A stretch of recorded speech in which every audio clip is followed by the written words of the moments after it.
महाराष्ट्र विधानसभा चुनाव में महायुति की महाजीत के बाद बैठकों का दौर जारी है।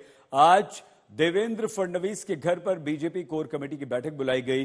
कल बीजेपी के विजयी विधायकों की बैठक होगी। वहीं मुख्यमंत्री एकनाथ शिंदे ने शिवसेना के विधायकों के साथ बैठक की, जिसमें विधायकों ने उन्हें सभी निर्णय लेने के लिए अधिकृत किया है। कल शिवसेना शिंदे गुट की प्रदेश समिति की महत्वपूर्ण बैठक होनी है। वहीं अजीत पवार की ओर से भी बैठक बुलाई गई है। बैठक में उन्हें विधायक दल का नेता चुन लिया गया है। मतलब सोमवार को भी महायुति के तीनों बड़े घटक दलों में चर्चाओं का दौर जारी रहेगा और इन बैठकों के बीच सबसे बड़ा सवाल यही होगा कि महाराष्ट्र का अगला मुख्यमंत्री कौन होगा, किसके सर महाराष्ट्र में मिली प्रचंड जीत का सहरा बंधेगा। यूं तो सूत्रों की माने तो मुख्यमंत्री पद के लिए देवेंद्र फडणवीस सबसे आगे हैं, लेकिन शिवसेना की ओर से शिंदे का नाम बार बार उछाला जा रहा है। प्रबल संभावना एकनाथ शिंदे की जो शिवसेना की तरफ से कही जा रही है, उस पर भारी पड़ते हुए दिख रहे हैं देवेंद्र फडणवीस।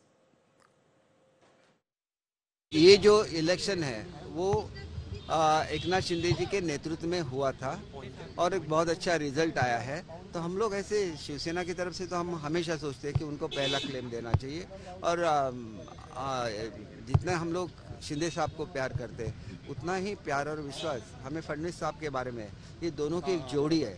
आप ये देखिए कि ये जोड़ी ने क्या चमत्कार करके दिखाया। अजीत दादा बाद में शामिल हो गए तो अजीत दादा का भी इसमें क्रेडिट है, लेकिन ये तो पहले से दोनों इकट्ठा चल रहे, वही जोड़ी कायम रहे और उन पे भगवान का भी आशीर्वाद है। भारतीय जनता पार्टी एक अनुशासन वाला दल है और हमारा दल हमेशा अनुशासन के साथ चलता है और हमारे दल में जो कार्यकर्ता की इच्छा है उस इच्छा को शीर्षस्थ नेता जानते हैं और शीर्षस्थ नेता जो भी निर्णय लेंगे वो किसी व्यक्ति विशेष के लिए नहीं, महाराष्ट्र के कल्याण में निर्णय लेंगे। सच बोले तो ये बहुत ही भाग्यशाली दिन है सबके लिए, आदरणीय अजीत दादा के लिए, राष्ट्रवादी के लिए और सब जनता के लिए, हमारे बारामती के लिए, क्योंकि बारामती के लोगों ने अपना सच्चा मत दादा की बाजू में दिया है।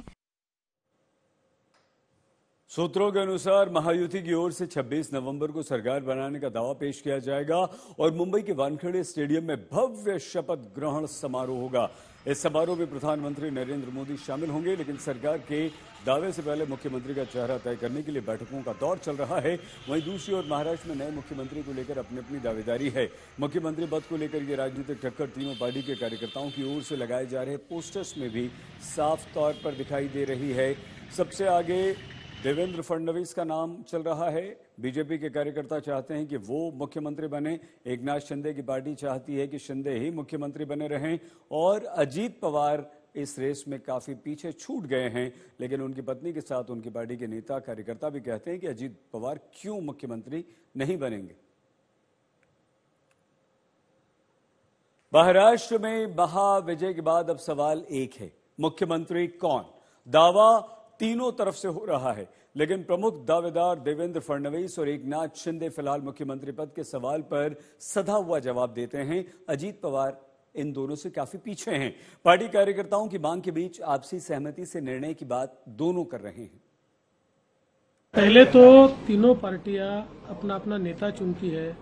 अभी रिजल्ट ही आने का है। रिजल्ट आने के बाद सारे एमएलए को बुलाना पड़ता है, अपने अपने पार्टी का नेता चुनते हैं, उसके बाद ये प्रक्रिया होती है। आप बिल्कुल चिंता मत करिए, तीनों पार्टियां साथ में बैठकर और अठौली जी का भी मशवरा हम लेंगे। तीनों पार्टियां बैठेगी।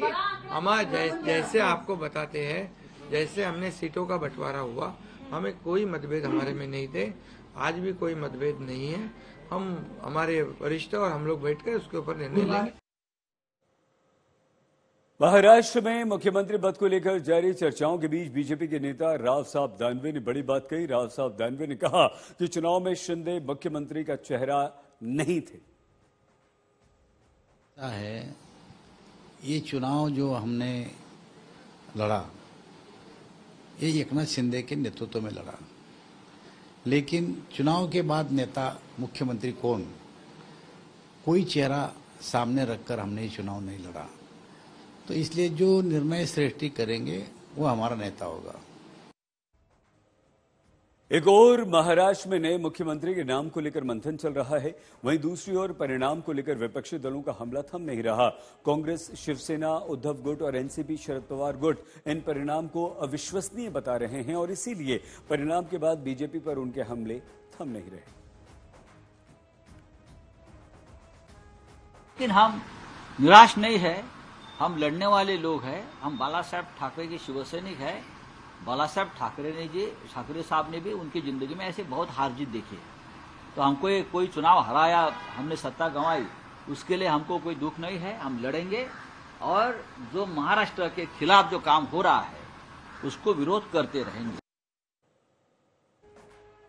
संजय राउत यही नहीं रुके, उन्होंने महाराष्ट्र के चुनावी परिणाम के लिए पूर्व सीजीआई डीवाई चंद्रचूड़ को भी जिम्मेदार ठहरा दिया।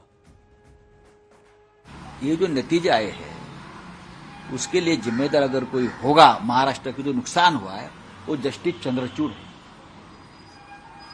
चीफ जस्टिस ऑफ इंडिया के पद पर बैठे व्यक्ति जिसने समय पर अपना निर्णय नहीं दिया, अपनी जजमेंट नहीं दी, डिस्क्वालिफिकेशन के बारे में 40 लोगों ने बेईमानी की। जिस पार्टी से चुनकर आए थे वो पार्टी को छोड़कर दूसरे पार्टी में जाकर सत्ता में बैठते हैं। आपकी जिम्मेदारी है संविधान की रक्षा। आपने अगर निर्णय दिया होता तो ये हिम्मत आगे कोई नहीं करता। महाराष्ट्र में बीजेपी गठबंधन ने सीटों का रिकॉर्ड बनाया है। राज्य की सत्ता में बदलाव का दावा करने वाली महाविकास आघाड़ी गठबंधन बुरी तरह से पिछड़ी है, हारी है। महाराष्ट्र में इस करारी हार के बाद अब विपक्ष की ओर से ईवीएम पर सवाल उठ रहे हैं। कर्नाटक के गृह मंत्री और कांग्रेस के वरिष्ठ नेता जी परमेश्वर ने कहा है कि वो ईवीएम को चुनिंदा ढंग से हैक करने की जानकारी से हैरान हैं। वहीं ईवीएम पर सवाल उठाने वाले नेताओं पर बीजेपी नेता जवाबी हमला कर रहे हैं। लोकसभा के समय पर भी यही ईवीएम का उपयोग किया गया था। यही मुंबई महाराष्ट्र की जनता थी। तब आप नाच रहे थे, कूद रहे थे। अब 48 में से 31 लोकसभा महाआघाड़ी को गई थी। तब हमने कभी ईवीएम पे के ऊपर प्रश्न नहीं उठाया।